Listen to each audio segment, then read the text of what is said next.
Não é foto não, gente. A gente está iniciando a transmissão aqui. Um bom dia, 9h49. Problemas aí nessa questão da internet no Brasil, que ainda não é aquela... Alô, Elon Musk. Volta, vem para Cubatão, por favor. Traz pra gente. 9h49. Um bom dia para você. Começa o Virtual News desta sexta-feira. Sextou para muita gente, né? Mas para muita gente ainda vai sextar. Sextou hoje, dia 22 de setembro de 2023. Um bom dia aos poderes constituídos, ao Executivo, ao Legislativo e ao Judiciário. Um bom dia especial para você que faz parte do quarto poder, que é a sociedade organizada. Para quem aniversaria nesse dia de 22, parabéns, tudo de bom. Deus abençoando a sua vida hoje e sempre. Feliz aniversário. É um dia especial. Parabéns aí para você. Pessoal que está no Facebook, no WhatsApp, pessoal que está no Instagram, pessoal que está no YouTube. Parabéns pelo aniversário. 9h50, sexta-feira, pré-primavera, o sol, um para cada um lá fora. Hoje o dia promete, se você quiser aproveitar, aproveite, hein? Hoje o dia tá para você aproveitar ao máximo o sol. 9h50, André Santos, Maria Clara, bom dia. Bom dia, capitão, bom dia, Márcio, bom dia, Maria Clara, bom dia para você que está amanhecendo mais uma sexta-feira aqui no Virtual News, na minha companhia dos comentários. Quero também desejar os parabéns para os aniversariantes de hoje, 22 de setembro, e, claro, aproveitar e estender as felicitações aos aniversariantes de sábado 23 e domingo 24. Vamos lá, Márcio, bora para mais um dia. Hoje sextou, né? Sol, tá quente. Quente, e vai... Quente. Eu tava falando aqui antes da gente entrar ao vivo que a gente vai sentir o calor, o dia mais quente vai ser hoje, né? O dia mais quente não do Brasil, acho que do universo, porque já tá muito calor desde muito cedo. E atenção, hein? Vai sair, vai ao sol, hidratação, vai caminhar, hidratação, tá em casa, bebe água, evita o sol muito forte. Você pode fazer em outro horário, faça em outro horário, né? Não faça aquela loucura, vou caminhar agora meio-dia. Não faça isso, não. Vai com calma, mantenha aí a sobriedade diante desse sol que não vem para brincar, hein? Então, muita atenção e preocupação também com a mudança de tempo. A gente sabe que quando o sol fica muito forte, logo em seguida vem uma pancada de chuva também e a gente tem que ficar sempre atento. 9h51, André, em falar em atento, vamos para a pauta do Virtual News de hoje, né? Bora lá, Márcio, tô só aguardando. Nós vamos falar hoje no Quais serão os assuntos do dia? Isso aí. Principais notícias desse dia 22 de setembro de 2023. Estados Unidos mantém apoio à Ucrânia.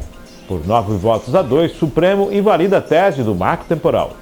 Regulamentação do VAR. Comissão vai ouvir CBF e árbitros afastados. CPMI, envolvido em atentado, se cala. Elisane aponta planejamento junto ao QG. STF julgará descriminalização do aborto no plenário presencial. Primavera começa às 3h50 da madrugada deste sábado. TSE começa a julgar o recurso de Bolsonaro contra inelegibilidade e passeio ciclístico Bora Pedalar acontece nesse sábado em Santos. Aí a pauta do Virtual News dessa sexta-feira. Olha que coisa, hein? Agora vamos para as manchetes que não podemos deixar de passar em branco. Para não passar em branco, Campinas confirma 7ª morte por febre maculosa. Estado de São Paulo soma 16 óbitos. Rosa vota pela descriminalização do aborto. Barroso suspende o julgamento.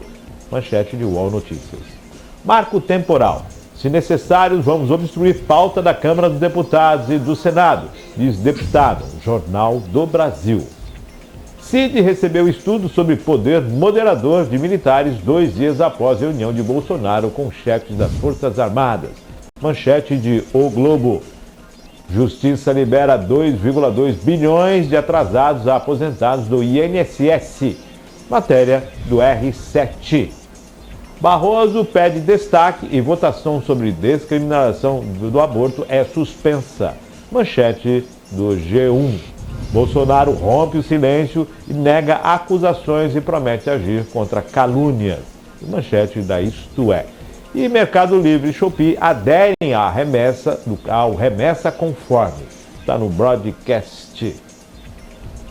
André, tá aí são algumas manchetes desta sexta-feira. Bolsonaro, descriminalização de drogas, Mercado Livre, Shopee, febre maculosa, que a gente vem falando aqui. Sim. Já é o 7º caso, né, na região de Campinas. E a 16ª morte no estado de São Paulo.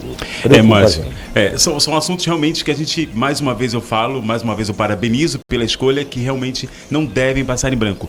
2 assuntos que você trouxe que me chamam a atenção e estão em voga, que é a CPI, né? Na verdade, o depoimento do Cid, em relação aos trâmites que tiveram em ser ou não acordado o fato de querer tomar o poder e também o fato que você trouxe, deixa eu até anotei aqui, deixa eu acender aqui no celular rapidinho, o marco temporal. Marco temporal. Que é um assunto que está sendo bem discutido, e aí entra aquela pauta em que até onde o STF pode ir, porque já anulou o marco temporal, e aí a Câmara dos Deputados ainda vai votar, na verdade, o Senado ainda tem que votar, e aí então os deputados estão em polvorosa, porque a decisão são deles, e eles estão do lado de empresários, que precisam que isso seja definido, e aí o STF que vem a favor dos indígenas, que na visão deles tem o direito de estar lá independente de tempo. Desde que estejam dentro de reservas e da cultura indígena e do tempo que eles estão lá. É um assunto muito delicado, amigo. É um assunto muito delicado. Vai estar falando nisso aqui também, nas matérias, mas você bem falou, mexe com todo o país. Né? E é bem minucioso. Exatamente. E aquela tal situação, né? Quem legisla não é o Supremo. O Supremo segue o que determina a Constituição, que foi feita pelo Congresso. Então, na verdade, não legisla, não pode legislar. Nesse ponto. Mas, se eu não me engano, houve-se uma provocação. E aí ele até pode. Provocação, você tem essa condição de ter que se adequar à lei, porque senão fica caro. Ele não pode simplesmente chegar e tomar posse do assunto e definir o que vai ser feito. Não, ele igual foi provocado. Igual a questão do aborto, igual a questão das drogas, tudo isso. O Pacheco, inclusive, já colocou lá a PEC que não tem essa de porte, não. Tá com droga, seja qual for. Só assuntos delicados, né, pra gente debater. Coisa leve. Só coisa leve. Shopee e Mercado Livre estão entrando no Remessa Conforme, que é uma situação da Receita, uma adequação da Receita, estão entrando nessa questão. As relações de Bolsonaro já começou a se defender, né? Remessa Conforme, não estou por dentro do assunto, ouvi en passant falar sobre isso, não me aprofundei nessa situação, e realmente ver o que vai acontecer e o que vai ser discutido para que eu possa realmente falar com vocês com um pouco mais de autoridade nas próximas encontros. É um assunto que a Receita Federal está colocando, está ajustando, e isso envolve importação, exportação, venda de e-commerce, porque tanto a Shopee quanto o Mercado Livre dominam. Tá? E é uma discussão que vence há muito tempo, né? Porque o governo acaba não arrecada essas vendas, essas exportações e importações. $50. Exato. Pode, né? Então, mas aí a Shopee acho que disse que ia pagar. Então, e aí tem um projeto aí do Remessa Conforme da Receita Federal, que já estão se adequando. Aderiram. Aderiram. Melhor. 9h57. Vamos para as matérias do Virtual News. Estados Unidos mantém apoio à Ucrânia. O presidente dos Estados Unidos, Joe Biden, garantiu ao presidente ucraniano Zelensky nesta quinta-feira que o forte apoio dos Estados Unidos à sua guerra para repelir os invasores russos será mantido. O presidente dos Estados Unidos, Joe Biden, garantiu ao presidente ucraniano Volodymyr Zelensky nesta quinta-feira que o forte apoio dos Estados Unidos à sua guerra para repelir os invasores russos será mantido, apesar da oposição de alguns legisladores.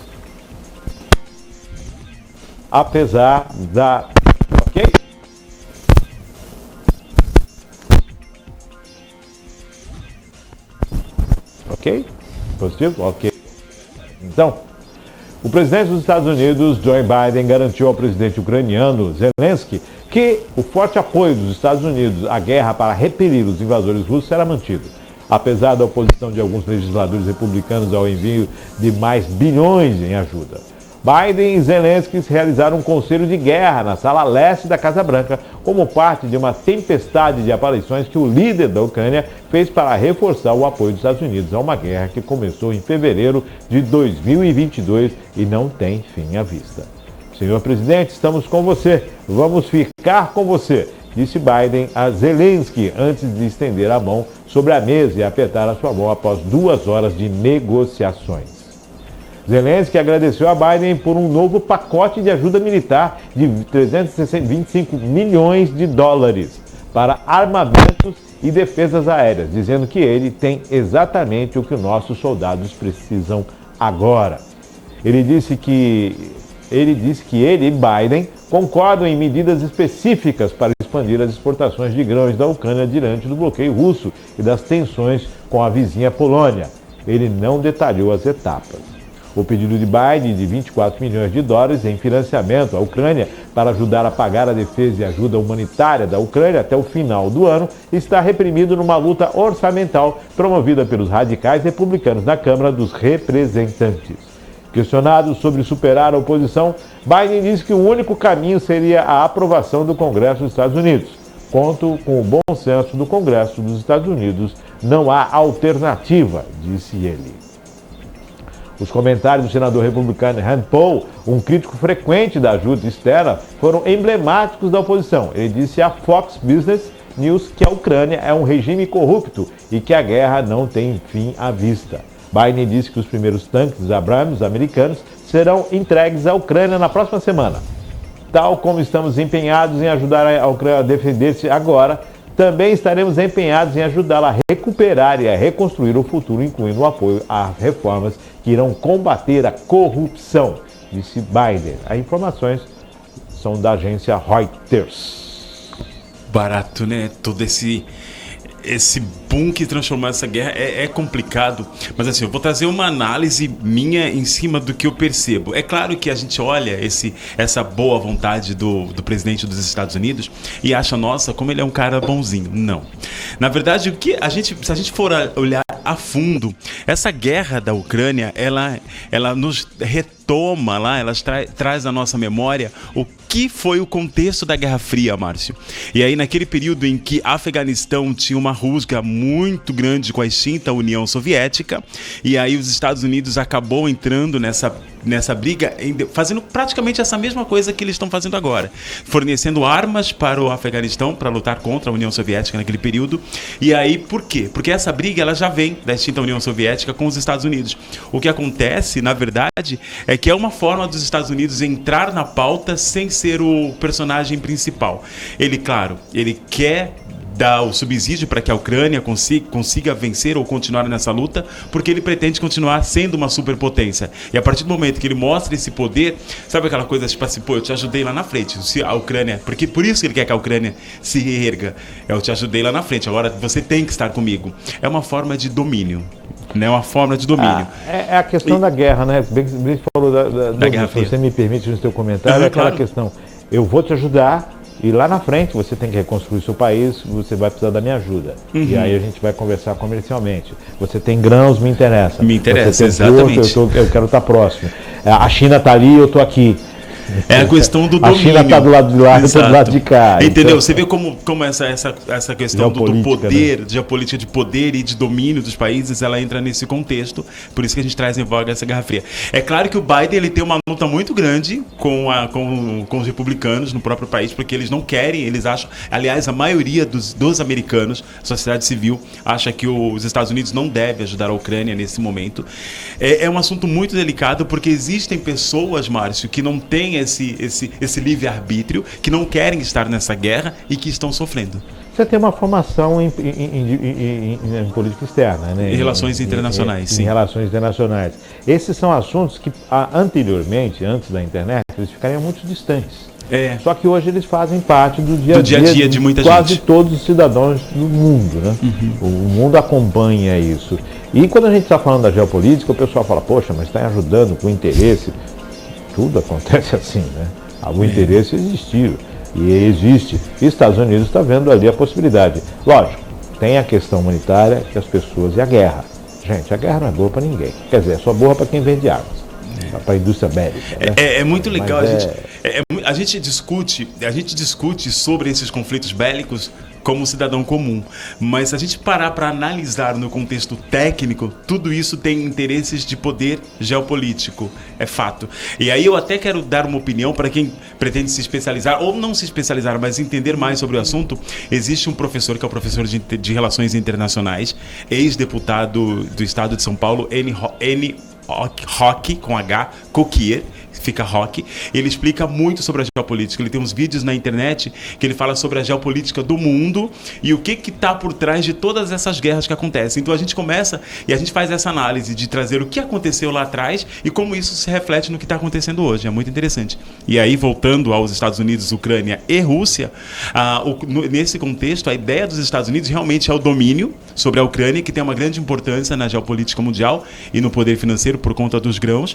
E aí ele acaba interferindo nessa potência que pode se tornar do outro lado a atual Rússia, ex-União Soviética, junto com a China apoiando. Então, na verdade, o interesse é muito mais nesse jogo de poder entre esses países do que em ajudar o povo ucraniano. E é lógico, a Rússia tem interesse na Ucrânia e muito, né? Zelensky pontuou na última reunião da ONU e agora na Casa Branca, lá conversando com o Conselho de Guerra, quer dizer, ele protagonizou essa situação e vem sendo a pessoa de maior exposição nesses últimos meses, vou colocar nesse último ano, tudo isso por conta da guerra da Ucrânia. E ele vem percorrendo o mundo buscando apoio. Putin, que está lá firme. Inclusive, você trazer o Zelensky, que ele já... inclusive aconteceu, não sei se vocês comentaram aqui, eu não assisti ontem essa semana no programa, mas até teve um encontro dele, ele fez questão de se encontrar com o nosso presidente, e aí teve até uns questionários da imprensa internacional, principalmente, sobre a forma com que o Lula parecia... Assistindo a entrevista, falei, nossa, o Lula ele não está feliz ali. Não está à vontade. Não está à vontade. E é muito legal, porque tem que se tomar muito cuidado, porque o Brasil busca o protagonismo internacional. Aliás, o Brasil é um grande líder da América Latina, o país é uma grande potência aqui na nossa região e ele quer levar isso para fora. Essas conversas que ele tem tido com a União Europeia, em unir o Mercosul com a União Europeia por conta de assuntos econômicos, e ele acaba ficando em saia justa a partir do momento que ele abre as portas para atender os Zelensky. Então ele até... Claro, tem um fator muito mais importante, que é ele não poderia sair numa foto rindo com um presidente que está para discutir sobre fatores de guerra. Então tem muito isso. Mas o Zelensky, ele está fazendo o papel dele de líder de um país que precisa realmente dessa ajuda. Ele está realmente mostrando a força da Ucrânia e principalmente a força dele enquanto líder daquela nação, porque ele está conseguindo se manter com os ataques russos, está conseguindo contra-atacar a Rússia e está tendo bons resultados. Tanto é que a Rússia precisa muito dessa intervenção da China e da Bielorrússia. E lembrando, você falou muito bem a posição do Brasil, que já falei várias vezes aqui, se negou em vender armamentos, porque não vende armamentos para países que estão em conflito. Houve o pedido da Alemanha contra toda a munição que o Brasil tem, né? Quando adquiriu os tanques, quando da chegada da Copa, das Olimpíadas, estava aqui. E toda aquela situação, o Brasil se negou a vender aviões Tucanos e outros equipamentos para a Ucrânia por estar em conflito. E, em contrapartida, tem a relação com a Rússia, fertilizantes, aproximação, quer dizer, o Brasil fica numa situação complicada e precisa tomar muito cuidado. Mas lembrando que é uma guerra onde as pessoas estão morrendo, onde os filhos vão à guerra, os pais choram, e os filhos morrem devido à guerra e os pais continuam chorando. Então, é uma situação que, se puder entrar para ser a união e buscar a solução, agora é a melhor coisa. Porque protagonizar agora só se for nesse sentido. Na verdade, a sociedade internacional questiona o fato do Brasil ficar em cima do muro nessa situação. Na verdade, eu diria, eu colocaria essa posição de uma outra forma. O Brasil já tem um histórico de diplomacia entre outros países. O Brasil, ele tem esse histórico. E eu acho que o Lula está sendo... tá tudo bem, que ele podia ser muito mais enfático e falar, não, eu acho que você tem razão e você não tem razão, e continuar sendo diplomático dessa forma. Mas a gente precisa tomar cuidado, porque quando a gente diverge de um, a gente acaba trazendo muito mais complicações do que soluções. Mas ele tem do lado dele o Celso Amorim, que é um grande diplomata, um grande nome da diplomacia brasileira, que tem atuação internacional, que é muito respeitado pela sociedade internacional e pode trazer e traz opiniões palpáveis para o Lula enfrentar essa questão e continuar no protagonismo e realmente tentar trazer a paz para esses conflitos. Já se passou o primeiro ano da guerra e agora nós estamos indo para o terceiro ano. Segundo ano da guerra. 2022 iniciou, segundo ano, sim. Segundo ano da guerra. Fez um ano agora, um ano e meio. Não dá para observar esse conflito dessa forma. A gente já tem históricos de conflitos e já sabe onde é que isso pode acabar. 10 horas mais 9 minutos. Próxima matéria. Por 9-2, Supremo invalida a tese do marco temporal. O Supremo Tribunal Federal julgou a inconstitucional a tese do marco temporal para a demarcação de terras indígenas. A decisão foi obtida ontem, após a 11ª sessão para julgar o caso. Pela decisão, fica invalidada a tese que é defendida por proprietários de terras. Antes do resultado, conhecido ontem, as decisões da Justiça poderiam fixar que os indígenas somente teriam direito às terras que estavam em sua posse no dia 5 de outubro de 1988, data da promulgação da Constituição Federal, ou que estavam em disputa judicial na época. O último voto da sessão foi proferido pelo presidente da Corte, a ministra Rosa Weber. Segundo a ministra, a Constituição garante que as terras tradicionalmente ocupadas pelos povos indígenas são habitadas em caráter permanente e fazem parte do seu patrimônio cultural, não cabendo a limitação de um marco temporal. Eu afasto a tese do marco temporal, acompanhando na íntegra o voto do ministro Fachin, reafirmando que a jurisprudência da Corte Interamericana dos Direitos Humanos aponta que a posse tradicional como fator de reconhecer os indígenas os direitos das suas terras, declarou a ministra. O resultado do julgamento foi obtido com os ministros Alexandre de Moraes, Luiz Roberto Barroso, Edson Fachin, Cristiano Zanin, Dias Toffoli, Luiz Fux e Gilmar Mendes. Nunes Marques e André Mendonça se manifestaram a favor do marco temporal. Na quarta-feira, dia 27, a próxima sessão do julgamento, os ministros vão definir outras questões acerca desse tema. Entre os pontos que serão debatidos está a possibilidade de indenização a particulares que adquirirem terras de boa-fé. Pelo entendimento, a indenização por benfeitorias e pela terra nua valeria para proprietários que receberam do governo títulos de terras que deveriam ser consideradas como áreas indígenas. O processo que motivou a discussão trata da discussão pela posse da terra indígena, a TI Ibirá, da tribo Ibirama, em Santa Catarina. A área é habitada pelos povos Xolenque e Caigangue e Guarani. E a posse dessa parte da terra é questionada pela Procuradoria do Estado. As informações são da Agência Brasil. 1988 foi a Constituição. Eu lembro, quando falo dessa época, eu lembro de Ulisses Guimarães. Né? Conseguimos, estamos entregando ao povo, Marco.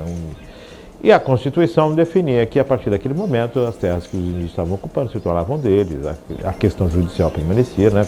Também era isso, e os demais casos não. Agora o Supremo define que isso não está valendo. Atropela a lei. Cria-se uma situação.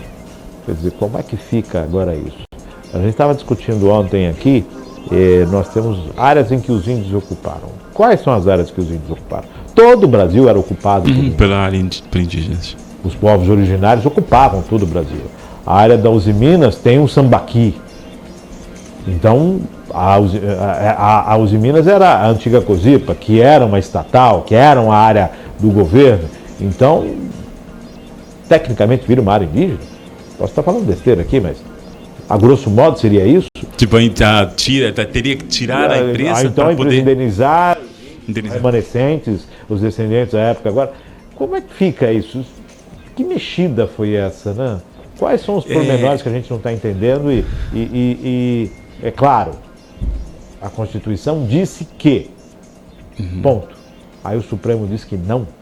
Que o marco temporal esquece que foi promulgado e esquece o marco temporal. Esquece a Constituição. Aí, se hoje, eu vou buscar uma lei lá fora, mas peraí, e aí a nossa aqui que nós votamos e decidimos? Para a gente entender, a ideia hoje é que se de repente em 1990 tinha uma terra ali onde alguma fábrica trabalhava em volta. E os índios invadiram, eles têm direito a essa terra. Porque ele invadiu depois do marco temporal. Mas, Márcio, eu vou muito mais além. É um assunto muito delicado, é um assunto do marco temporal. A gente realmente vai ter que acompanhar, porque vai dar pano para manga, como todos os assuntos que a gente tem discutido aqui e que estão em voga nas discussões no país. Mas eu ouvi uma frase esses dias, Thaís Herédia, que eu acompanho, adoro, ela é uma economista fantástica e jornalista. Ela fala assim que ela foi buscar fontes dessa informação por conta dessa indenização.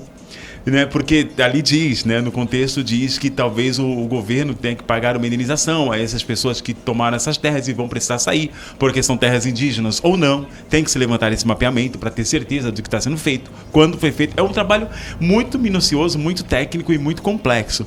Mas uma frase que para mim diz tudo. Eu até repeti isso ontem conversando, ela foi perguntar para os ministros, para os caras que estão envolvidos com a economia no país, e pergunta como é que vai ser feito essa indenização. Porque a gente está na corda bamba, entre aspas, a gente tem muita dívida, muita coisa para fazer. E aí fala, não, calma, cada dia com a sua agonia. Essa foi a melhor resposta, cara. Com a pessoa que está lá dentro. Para você ver, cada dia com a sua agonia. Você percebe que não existe um estudo vamos pensar pautado. Em pagar, vamos ver se vai. Vamos ver se vai. Tudo bem, faz sentido? Faz, mas é uma coisa que, tipo assim, qual o fundamento que se tem para se levantar tudo isso e principalmente essas indenizações, porque não vão ser poucos, não vai ficar barato para o Brasil. É bem complexo. O que eu entendo, muitas vezes se fala o seguinte, não vai ficar barato para o Brasil. Parece que eu estou pagando para alguém que não é brasileiro. Não, e a gente, na verdade... Entende? O índio, os povos originários, eles têm o direito, sim. E isso tem que ser resguardado. Só que o mundo foi outro. Nós estamos em outra situação, em outro momento, em outra sociedade, que precisa, sim, observar os povos originários, precisa, sim, preservar as terras, deixar a invasão, os garimpos ilegais, o roubo de metais preciosos, o roubo de pedras preciosas, o roubo de ouro. Toda essa situação precisa ser vista e dado aos índios a condição. Claro. Tem muita coisa saindo na internet agora, fala sobre o que as tribos recebem do governo federal, por cada pessoa, isso, aquilo. Tem muita coisa, tem muita informação vindo aí. Então é necessário que muita coisa que vem à tona agora se filtre, se observe, se tenha um cuidado para poder se expressar e até formar uma opinião. Mas essa questão de você ir contra a Constituição de 88, definir algo, é o que se está discutindo sobre o Supremo há muito tempo. O Supremo está vindo acima isso que eu ia falar agora. Do Legislativo. Gente, a Constituição, se tem alguma coisa que tem que ser alterada, é lá. Lei é lei.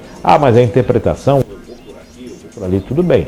Então, vamos começar a observar. Vamos ver se vão ter fundamento para essa interpretação. Mas, na verdade, eles já anularam isso. E o pessoal fica, mas como é que está isso? Agora, está tramitando no Congresso a questão do impeachment. Impeachment para ministro, impeachment para vice-presidente, impeachment para todo mundo. E as regras estão mudando e a agilidade também. Então, está rolando. Se alguém fizer alguma coisa errada, tomar alguma decisão que seja contrária ao que determina as 4 linhas da Constituição, está lá. É muito complicado porque realmente, como você disse, nesse caso o STF ele já tomou uma decisão e assinou embaixo, e os ministros assinaram embaixo essa decisão de não dar vazão ao marco temporal. E por outro lado, os senadores ainda vão discutir isso no Senado, e aí se a decisão for contrária, e aí vai ter um choque muito grande de conflito. O que prevalece é o Senado, o que prevalece é a Constituição. Deveria ser. Pelo menos é o que a gente entende pelo que está escrito lá na Constituição de 88, mas a gente vai ter pano para manga. Então eu vou puxar um recurso lá fora. Peraí, está lá fora o recurso, então o Senado observa a lei que está lá fora e vê se dá para aplicar aqui. Porque a gente sabe que o STF, ele, né, os casos jurídicos, eles estão lá, eles estão acima de tudo e agora eles estão querendo superar a Constituição e o Senado e as decisões políticas. Já deu pano para manga, agora vamos ver o que vai ser bem, é um assunto bem delicado. Bem polêmico. Bora. 10h17, próxima matéria. Regulamentação do VAR. Comissão vai ouvir a CBF e árbitros afastados. A Comissão de Esporte fará, em data a ser definida, uma audiência pública para debater o projeto de lei que cria o programa de transparência dos árbitros assistentes de vídeos e dos áudios no futebol brasileiro. A proposta prevê a divulgação instantânea de vídeos e áudios do VAR, que é o assistente, né, na Liga Inglesa, sistema de apoio aos árbitros de partidas de futebol. Toda essa celeuma veio depois de uma partida do Corinthians. Pênalti, uma falha, uma falta, e o VAR falou que era ou não era, uma situação dessa forma. E agora o Congresso vai discutir o VAR. Os nervos estão à flor da pele a ponto de chegar no Congresso. Vamos discutir o VAR. Vamos discutir as apostas, CPI das apostas, e agora o VAR. Então, vamos lá. Na verdade, só um ponto que eu tenho a falar sobre isso. A gente tem tanto assunto para ser discutido no Congresso, para definir situações muito mais importantes no país, para poder levar isso para lá, para a mesa de debate do Congresso, ponto. Então é um assunto que poderia ser, tem as equipes, tem os técnicos de futebol, uma reunião entre eles e discutir, tem a CBF, ponto. Mas levar para o Congresso eu acho extremo. Vamos ver o que vai acontecer. Tem aquela questão, né, que o brasileiro é fanático de futebol, assiste futebol quartas e domingos, e quando tem jogos durante quinta-feira, também assiste, né? Então tá aí, opa, vamos falar do VAR, que todo mundo quer. Vamos falar do VAR, né? Então vai lá. Levar a popularidade para o Congresso, porque a gente vai ter muito mais visibilidade. É aquela coisa, mas você né? está dizendo que não é importante ter transparência e ser sério? Claro que é importante. Não é para não ser. Não, claro, claro. Parte da premissa de que é importante. Se não é importante, se tem algum problema, opa, inquérito. Bora. Existe as secretarias de esporte, existe as secretarias estaduais de esportes e os ministros de esporte são poderes constituídos que podem resolver. Tem tudo, então. Vai pro VAR. Vai pro VAR. 10 horas mais 20 minutos, próxima matéria. CPMI, envolvidos em atentado se cala. Elisiane aponta planejamento junto ao QG. Sem firmar compromisso de dizer a verdade, o blogueiro Wellington Macedo de Souza, recentemente preso no Paraguai e já condenado a 6 anos de prisão por participar de atentado à bomba próximo ao Aeroporto Internacional de Brasília, negou-se a responder às perguntas dos parlamentares. Ouvido ontem, dia 21, pela CPM de 8 de janeiro, o extremista disse que colocaria se seus advogados tivessem acesso às acusações. Ele disse que iria colaborar se os seus advogados tivessem acesso às acusações. Tem mais. Para a relatora, a senadora Elisiane Gama, os parlamentares da base governista, as mensagens que fazem parte da denúncia efetuada pela PGR indicam que o acampamento de bolsonaristas em frente ao quartel-general do Exército, o QG, em Brasília, era um espaço de planejamento dos atos terroristas. Já os parlamentares de oposição classificam o depoimento de perda de tempo e reforçam o pedido para ouvir pessoas relacionadas às possíveis omissões no âmbito do governo federal, na proteção ao Planalto no dia dos ataques aos poderes da República. Olha só que situação. A CPI quer ouvir quem participou. Sim. E dentro, os governistas entendem que o pessoal que planejou e tudo mais estão buscando aí. Já a oposição quer ouvir quem era o governo em janeiro de 2023, quem eram responsáveis pela segurança e o porquê da omissão. Afinal de contas, já era um outro governo. Então, quem é que estava, se o Dino estava lá na janela, quem é que estava lá, se o G. Dias estava dentro, quem é que estava respondendo, quem era o responsável, toda essa situação. Então, olha aí, um que é de um lado e o outro que é de outro. Para ser salomônico, atenda ambos, transparência. Transparência. Eu acho que, na verdade, é isso, né? Eles querem encontrar um culpado dentro do governo atual, enquanto o outro quer encontrar um culpado no outro governo, né? Fica aquela guerra, né, de dois lados, como a gente tem sofrido e vivido há muito tempo. Mas eu acho que essa CPMI de 8 de janeiro, ela já tá tomando outro rumo, Márcio. Depois do depoimento do próprio Cid Moreira, Cid Moreira falou, nossa, Cid Moreira, mistério. Do próprio Cid, o Coronel Cid, já toma outro contexto. As delações dele foram bem atenuantes e deixam bem claro que houve sim. Agora, aquela coisa, né? Não podem trazer à prova o que foi dito, não pode porque é sigilo absoluto, então cria-se aquela desconfiança, mas com certeza essa CPMI, depois desse depoimento dele, vai tomar outro caminho. Ou então vai chegar ao final, né? Vai chegar ao final. Vamos ver. 10h23, próxima matéria. Nossa, Fui longe no Cid Moreira, né, amigo? Foi longe. Fui longe. STF julgará descriminalização do aborto no plenário presencial. O Supremo Tribunal Federal vai iniciar no plenário físico o julgamento sobre a discriminação do aborto até a 12ª semana de gravidez. A data ainda não foi marcada. O julgamento do caso foi iniciado na madrugada dessa sexta, no plenário virtual da Corte, mas o pedido de destaque do ministro Luiz Roberto Barroso suspendeu o julgamento. O pedido de destaque é que justamente a solicitação para levar para o plenário físico um julgamento que ocorre em ambiente virtual. A análise do caso no Supremo é motivada pela ação protocolada pelo PSOL em 2017. O partido defende que a interrupção da gravidez até a 12ª semana deixe de ser crime. A legenda alega que a criminalização afeta a dignidade da pessoa humana e afeta principalmente mulheres negras e pobres. Atualmente, a legislação brasileira permite que o aborto em casos de estupro, o risco de vida da gestante ou fetos anacéfalos. A ação é relatada por Rosa Weber, que deixará o tribunal na semana que vem, ao completar 75 anos e se aposentar compulsoriamente. A ministra será substituída por Barroso, que tomará posse na quinta-feira, dia 28. Ela já voltou favorável, né? Já voltou favorável. Voltou favorável. Só recapitulando a conversa, gente, eu preciso me justificar. Eu consigo facilmente lembrar sobrenomes e tenho uma dificuldade para lembrar primeiros nomes. Sério, isso é sério. Mauro Cid. Eu fiquei direito Moreira, achei Cid Moreira, mas enfim. Mas se você Mauro colocasse Cid. o Cid Moreira lá também para depois, ia ser bacana, Cid. viu? No mínimo, eu não se negaria a falar.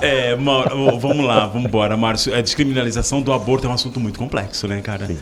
Eu acho que realmente a gente tem que envolver a saúde pública aí nesse contexto e faz sentido que realmente afeta mulheres negras e pessoas muito pobres, mas é um assunto muito delicado porque o Brasil é um país conservador, a maioria dos brasileiros são de conservadores, são de origem religiosa e eles vão muito contra, realmente tem que se estudar o que vai se vir nesse contexto, vai ser a descriminalização a torto e direito, é muito complicado isso, você abrir o leque e falar, vai lá, engravidou, vai lá e tira. Não é bem assim, eu acho que tem que estar tudo bem definido, tudo bem estipulado para a gente entender que não é a festa da uva. Não é assim, vou lá, porque tem gente que não tem essa consciência, Márcio. Aí você imagina o SUS, né? É isso que eu ia falar, exatamente. Por isso que a Denise até comentou agora, você imagina na fila no SUS, né? Exatamente. Se está tão difícil para fazer algumas cirurgias, alguma coisa, essa questão do aborto for legalizada, a criança nasce e aí nasce, e aí entra aquele coisa, eu sou cidadão e tenho os meus direitos e o Estado tem que se virar, calma. É por isso que eu falo assim, não pode virar a festa da uva, tipo assim, eu vou a torto direito, não vou me cuidar, vou me relacionar, tive filho. Não. Novamente, Supremo legislando. Eu acho que aí tem que ser uma base educacional. Acho que a questão do Supremo provocar o Congresso para que ele adeque-se à lei, ou atualize a lei, ou mantenha-se como está. Perfeito. Porque a lei já existe. Ok, não perfeito, porque não existe perfeição, mas ok. A alteração da lei, dentro do que é a regra, a alteração da lei cabe ao Congresso. Mas o Congresso precisa ser provocado. Assim como a Justiça precisa ser provocada, o Congresso precisa ser provocado. A gente está dizendo que o STF não tem que ter um papel, ele tem um papel. Tem que ter. E olha isso aqui, olha isso aqui está sendo injusto ali, a gente pode adequar, ver o que pode ser feito. E essa briga judicial, essa questão da judicialização, está tomando um rumo e está criando um poder com mais poder. Está empoderando muito mais esse poder do STF. Eu concordo com você, precisa ser discutido. Eu acho que às vezes a gente... Porque assim, na verdade, são decisões que vão definir vida de pessoas. Por mais que aqueles 11 ministros, por mais que aqueles deputados eles tenham o poder de legislar, de discutir e de pensar sobre, eu acho que assim, o que está acontecendo, que eu acho muito justo, não sei se você tem acompanhado, a Comissão de Família e Previdência está discutindo sobre o casamento homoafetivo, é um exemplo, sim, tá? Sim. Que eu quero deixar que não tem o contexto, não tem a ver com outro, mas por exemplo, eles estão discutindo sobre o casamento homoafetivo. Que foi suspensa, inclusive. Já teve uma discussão no dia 5, teve uma discussão agora no último dia 19, para votar se entrar na pauta ou não, e essa discussão acabou sendo adiada para mais uma semana, no próximo dia 27. E o que ficou definido, que foi trago por um pastor e deputado, que essa comissão faça uma assembleia participativa. de toda a sociedade civil, que abra para ouvir as pessoas, porque realmente existem pessoas que estão nessas condições. Então acho que quando você vai tomar qualquer tipo de decisão, que é uma decisão que vai afetar diretamente a vida do cidadão comum, por que não abrir? Por que não ouvir o cidadão comum? Não é chegar... Porque a gente só tem a notícia, mas assim, no meu caso, e acredito que algumas pessoas, elas vão lá, eu acompanho o canal do Senado, eu acompanho a página do Senado, então assim, eu não leio diariamente, mas eu sempre estou tentando entender o que está acontecendo na semana dentro do Congresso e dentro das decisões que tomam conta do que vai acontecer no país e com o cidadão. Então eu acho que seria muito interessante se a gente tomasse um pouco, a gente enquanto cidadão comum, tomasse um pouco dessa autonomia, de entender o que está acontecendo, mas principalmente eles lá em cima, trazer isso muito mais para baixo, essa discussão para o cidadão comum. Nós discutimos aqui na terça-feira essa questão da união homoafetiva, que é uma conquista e é uma realidade que vem para corrigir uma distorção. E qual era a distorção? É que, na verdade, as pessoas têm a liberdade de escolher como viver a sua vida e ninguém tem nada a ver com isso. E essa questão, às vezes, juridicamente, o não reconhecimento da união faz com que, quando uma das pessoas acaba falecendo, o que ambos construíram não fique legitimamente para a pessoa que fica. E isso causa um transtorno. Além da questão sentimental, da perda, ainda tem toda aquela realidade que acabava afetando ainda mais. Houve-se então um entendimento no STF sobre a união. Aí o que acontece? O Congresso tem que adequar ou não isso à lei. Só que, gente, a discussão é que se a palavra casamento, então foi dito aqui, então faz o seguinte, casamento se define a união do religioso. Pronto. União estável é o que define dentro do civil. De civil. Acabou. Exatamente, da lei. Exatamente. Acabou. A lei diz que é o seguinte, união estável, olha lá, você vai lá no cartório, registra a união estável, tá valendo. Você quer casar na igreja é casamento. Segue a regra de cada igreja, pronto. Sem falar, Márcio, que aí a gente vai muito longe, porque existem as famílias que já existem. A lei vai deixar de existir, não é lei, né? A decisão vai ser retroativa, porque como é que vai funcionar isso? Na verdade, é uma jurisprudência do Supremo, né? Exatamente. Não é isso, eu acho que... Porque existem famílias homoafetivas, e a partir do momento, se por uma acaso essa lei entra em vigor, e aí, que nem você acabou de falar, a pessoa que vive junto acaba perdendo os direitos constituídos nesse decorrer do tempo. Porque perdeu tem que lidar com a perda e com a perda do que conquistou. E pode ainda perder o direito de pai ou mãe daquele filho. Vamos lá, vamos colocar uma questão simples. Plano de saúde. Sim, perde. O seu cônjuge tem direito ao seu plano de saúde. Perde, porque se eu não tenho nenhum vínculo. não é reconhecida, como é que você pode colocar? Eu não tenho nenhum tipo de vínculo, eu perco. A pessoa perde, na verdade. É complicado. Então assim, gente, é uma questão tão simples. E no que vai alterar minha vida eu tirar o direito do outro? Por isso que eu falo, Márcio, na verdade, eu trago essa discussão porque está acontecendo da comissão trazer isso para a sociedade. Então vai ter uma assembleia participativa. Então por que a gente, quando a gente sentar, ou quando eles sentarem para discutir a sociedade, por que não fazer a assembleia participativa? Ou, principalmente quando é no sentido de mudar. Nas cidades, tem a cidade para discutir, coloca principalmente quando isso vem em voga para mudar o que já existe pela construção social. Eu garanto que eles vão se surpreender com a sociedade. Sem dúvida. 10h31, próxima matéria.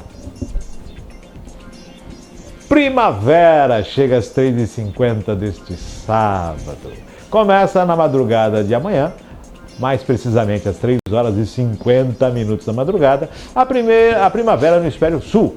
É neste horário que ocorre o chamado equinócio de primavera, quando o dia e a noite têm a mesma duração. É também neste horário que acontece no hemisfério norte o equinócio de outono. Segundo o Observatório Nacional, que marca as estações do ano, é exatamente a maneira como os raios solares incidem no hemisfério. Além da temperatura, um dos efeitos que evidenciam as estações é a variação dos comprimentos dos dias, ou seja, a quantidade de tempo que o Sol fica acima do horizonte, informou o Observatório Nacional ligado ao Ministério da Ciência, Tecnologia e Inovação. As estações são mais percebidas à medida em que se afastam da linha do Equador, linha imaginária que divide os dois hemisférios. Assim sendo, as características de cada estação praticamente não existem nas regiões próximas a essa linha.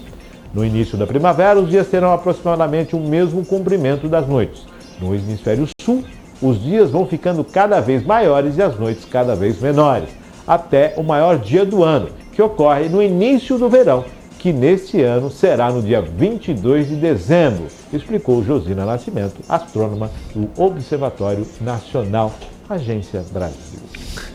Adorei a explicação técnica, espetacular, mas vamos ficar com o romantismo das flores. Só das flores, porque realmente o tempo não está ajudando muito, né? O clima não está sendo rigoroso de como deveria ser, mesmo porque ainda estamos no inverno, né, Márcio? Sim, então muito legal isso, a primavera é um espetáculo, ela mexe com o emocional, ela traz aquela questão bucólica, faz a gente olhar para as belas coisas, para as belas flores, para as belas cores, para esse espetáculo da natureza, que é florescer, né?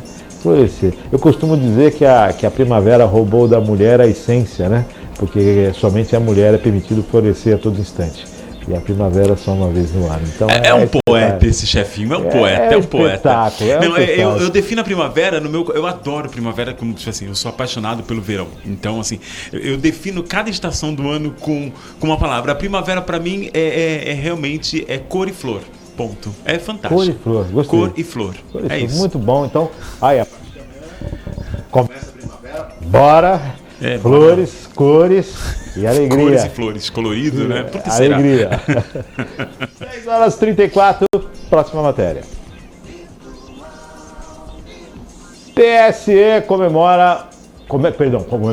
começa a julgar o recurso de Bolsonaro contra inegibilidade. O ministro Benedito Gonçalves, do Tribunal Superior Eleitoral, votou hoje, dia 22, isso mesmo, contra o recurso para derrubar a decisão que tornou o ex-presidente Jair Bolsonaro inelegível por 8 anos.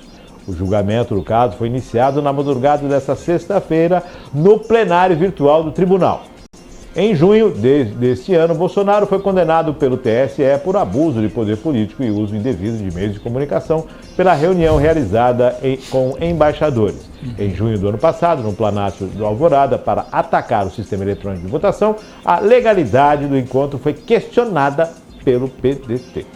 No recurso apresentado pelo TSE, os advogados de Bolsonaro alegaram que houve cerceamento de defesa no julgamento pela falta de análise de todos os argumentos apresentados por eles e para a apresentação de testemunhas. No julgamento virtual, os ministros inserem os votos no sistema eletrônico e não há deliberação presencial. A análise do recurso está prevista para terminar no dia 28 deste mês. Além de Gonçalves, ainda vão votar os ministros Floriano de Azevedo, Marques, André Ramos Tavares, Raul Araújo, Carmen Lúcia, Nunes Marques e Alexandre de Moraes. E agora, José? Eu acho que tiro no pé. Eu acho que o Bolsonaro deu um tiro no pé com essa reunião. E é muito engraçado porque ela não aconteceu no período de campanha. De campanha. Não, ela não aconteceu no período da não campanha. Foi no período eleitoral, foi antes. Foi bem antes. Ele poderia fazer, mas eu acho que se ele tivesse sido eu acho que, na verdade, a gente não sabe o que passa na cabeça das pessoas, né, Márcio? Sinceramente. Mas eu acho que se ele tivesse tido a inteligência de realmente ou não atacar naquele momento a Constituição, o voto, ou, de repente, trouxesse esses embaixadores para ele, eu acho que ele podia ser muito mais diplomata e trazer esses embaixadores para ele do que atacar, né, os direitos constitucionais da eleição. Mas, enfim, eu acho que ele deu um tiro no pé. Eu acho que é fato que, tipo assim, o TSE, a gente já sabe qual é a decisão e eu vejo, pelo menos na minha visão, apesar de não ser favorável a ações do ex-presidente Jair Bolsonaro, mas eu vejo um pouco de parcialidade nas decisões do TSE quando é em relação a Você percebeu que na sua própria fala o que é a justificativa dos recursos que a defesa do Bolsonaro está utilizando. Uhum. Não foi em período eleitoral. Sim, pelo menos a gente sabe disso. Eleitoral que não foi no período eleitoral. Exatamente, porque está sendo julgado o fato de ser crime eleitoral. Isso abre uma jurisprudência, gente. Espera aí. Foi fora das 4 linhas da eleição e estão condenando. Mas tem... Esclarece. Eu acho... Então, na verdade, está um pouco nebuloso. Tá uma emaranhada de coisas, e aí onde eu entro no contexto que eu falo mais uma vez, na minha concepção de achar a impessoalidade não está trabalhando nesse contexto. Porque realmente foi em junho que aconteceu essa reunião. Por mais que ele tenha falado mal, de não acreditar, não importa. Isso não importa. Eu acho que ele podia ser diplomata, podia fazer diferente? Poderia. Mas ele falou uma opinião dele, não trouxe provas, e aí pode até ser que entre no contexto de querer prejudicar, mas eu não acho que caberia não é candidato, era pré. Eu acho que não caberia aí no caso, tipo, cessar os direitos dele de ser. Mas a gente sabe como é que funciona. A não ser o interesse de impedir que participe da próxima eleição. Eu acho que é engraçado, tipo, eu ouvi uma frase também, analisando e assistindo, e estudando e percebendo, que assim, a política, quando você pensa que uma pessoa jamais vai aparecer no cenário político, ela ressuscita de um dia para o outro. Né? Prova disso é o fato deles quererem tirar aquelas decisões em relação ao anular as decisões sobre a Dilma Rousseff, né? Então, é a Dilma. Outro dia eu estava vendo as pérolas da Dilma.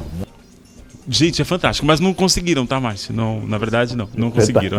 Enfim, eu mudei de um ponto para o outro, mas é só para a gente entender que, tipo assim, estão dando um jeito de realmente não dar a possibilidade desse ex-presidente vir.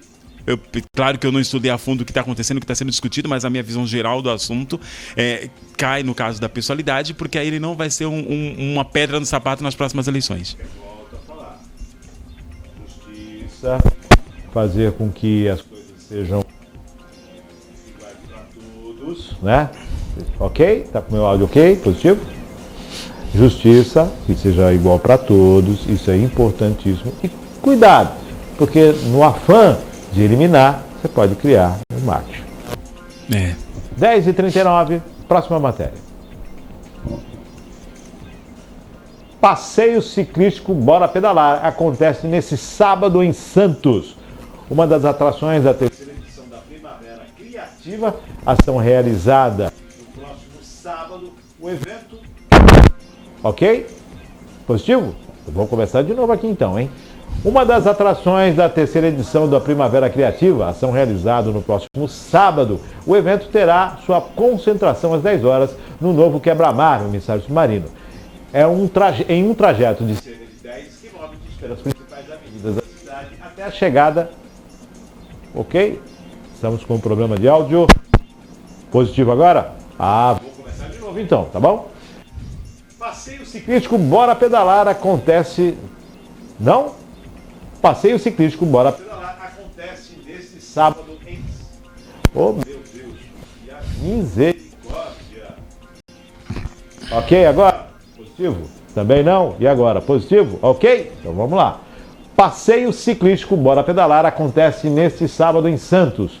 Uma das atrações da terceira edição da Primavera Criativa, ação realizada no próximo sábado, o evento terá sua concentração às 10 horas no novo quebra-mar, no emissário submarino, em um trajeto de cerca de 10 quilômetros pelas principais avenidas da cidade até a chegada na Praça Mauá, no centro histórico, onde se concentrarão algumas das principais atrações da Primavera Criativa. Poderão participar as pessoas de ambos os sexos, sendo aberto para a população em geral, tanto para inscritos como para não inscritos pelo site. Os primeiros 1.000 inscritos ganharão um kit com camiseta, squeeze, mochila e medalha de participação. A retirada será mediante a comprovação da inscrição e doação de 1 quilo de alimento, exceto sal e açúcar, que deve ser entregue no dia do evento, a partir das 8 horas. As doações serão entregues ao Fundo Social de Solidariedade de Santos. O objetivo do passeio ciclístico é incentivar e fomentar o uso de bicicletas como atividade físico-esportiva, trabalhando a questão da saúde como condicionamento físico e mental, além de promover um ambiente equilibrado por meio de transporte não poluente. O Bora Pedalar é realizado pela Associação Nacional de Desenvolvimento do Esporte e Educação, a ANDE. Conta com o patrocínio da Uzi Minas, Unipar e CMOC, por meio da Lei do Incentivo ao Esporte do Ministério do Esporte do Governo Federal e o apoio da Prefeitura de Santos e também da TV Tribunal. 10h42. Bora Pedalar. Já aconteceu em outras cidades, na Baixada, em Cubatão também aconteceu o Bora Pedalar, patrocinado por esse grupo de empresas, muito bacana, uma iniciativa muito legal. pedalar faz bem, não polui, e sem contar que tem aquela higiene mental, né? Eu acho que é uma atitude muito legal, qualquer tipo de atitude que venha a unir ainda mais a população e aí traga esses benefícios de qualidade do ar, porque impede o tanto de circulação de carros e principalmente a saúde física do cidadão, é muito bem-vinda, é favorável, parabéns, e uma ótima maneira de abrir os braços para receber mais uma primavera, não é, Márcio? Muito legal, a Muito Primavera bom. Criativa tem mais eventos que acontecem em Santos. E bora pedalar, tá aí, vá lá. Tem a inscrição no site, você entra lá no site da AME, lá, acho que a Maria Clara tem como abrir esse site, eu não sei como é que está a inscrição de sua, eu vou ver se a Maria Clara consegue abrir ou não. E tem essa possibilidade, você vai se inscrever e vai ter direito aos kits. Mas se o número de inscrições já foram superadas, não tem mais condições de inscrição, não impede de você participar do passeio. Pegue sua bicicleta, sua turma e vá participar, vá aproveitar, vão ter atrações lá no Centro Histórico de Santos e você pode ter um sábado muito bacana, dentre outras atividades que tenham aí também já programadas para essa primavera que se inicia. É isso, fantástico, isso, né? fantástico. Bora pedalar, né? Isso é muito bom. Isso é muito bom, Márcio. Eu acho que quanto mais programas de incentivo à saúde, de incentivo ao esporte, e principalmente que venha trabalhar a favor do meio ambiente, é muito bem-vindo mais uma vez, e está de parabéns à Prefeitura de Santos, e muitas prefeituras aqui na região estão fazendo esse tipo de ação, hein, Márcio? Maravilha.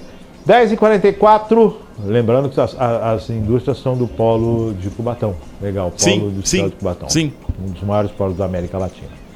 10h44, vamos chamar a atenção agora para o que acontece na primavera na cidade de Santos. Vamos lá? Vamos lá, está aqui a Primavera Criativa, que vai até o dia 24, para comemorar a chegada da estação mais colorida do ano, nos dias 23 e 24 de setembro, a Prefeitura de Santos promove a terceira edição da Primavera Criativa no Centro Histórico.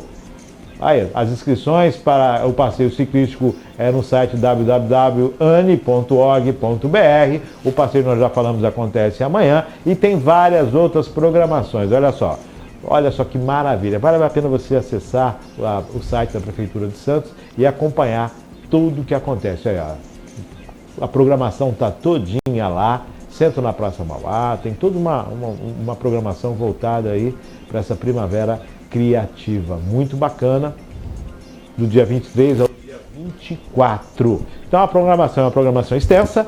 Acesse o site da Prefeitura de Santos e aí você vai clicar lá na Primavera Criativa e vai ficar a par de toda essa programação na estação, uma das estações mais lindas do ano, né? Sim. Eu adoro o inverno.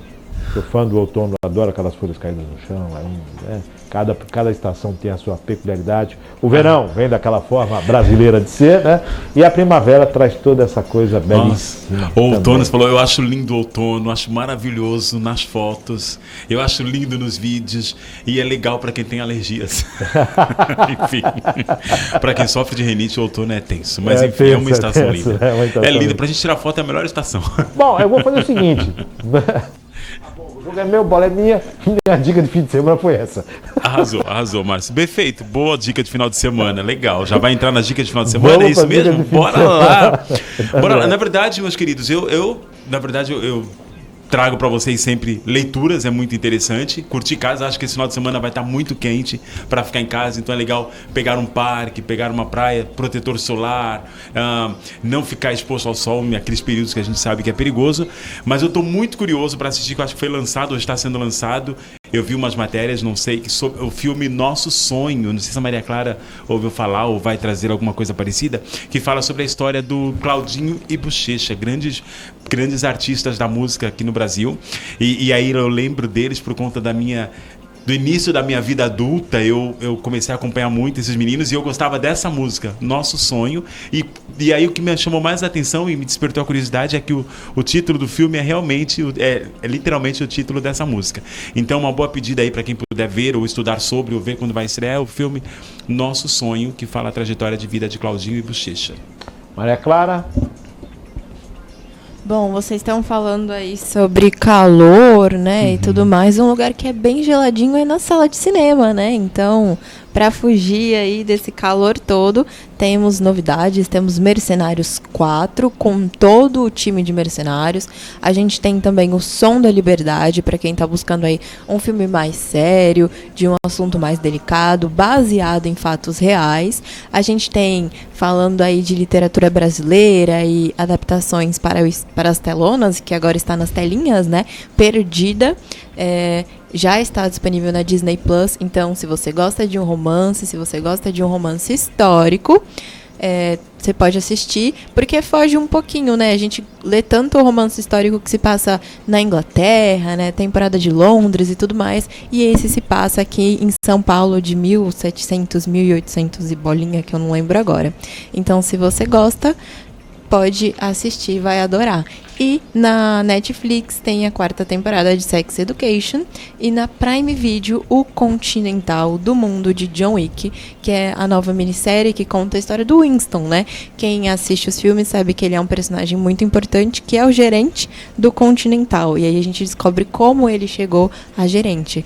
Pelo que parece, ele só derrubou Mel Gibson. Bom, tá aí, olha, as dicas tem intervalo hoje, né? Vai rolar um intervalo, estreia de intervalo hoje, também como dica para você. Falando de Claudinho Bochecha, teve a pré-estreia para a imprensa no dia 17. Foram às 10 da manhã, acho que foi terça-feira, né, Marca? Terça-feira, foi acho que dia 17, teve a pré-estreia para a imprensa, falando da história de Claudinho e Bochecha, essa dupla que depois, com o falecimento de um, acabou, não sei se não acontecendo, não deu sequência, mas está aí uma boa pedida para você conhecer um pouco sobre os artistas nacionais, né? Essa história. Eu chamo também a atenção para você assistir a minissérie O Rei da TV. Que é muito bacana, tem a sua peculiaridade, então vale a pena, viu? Muito legal mesmo. Então aí as dicas: casa, praia, sala de cinema, passeio, curtir a primavera, aproveitar ao máximo o seu fim de semana.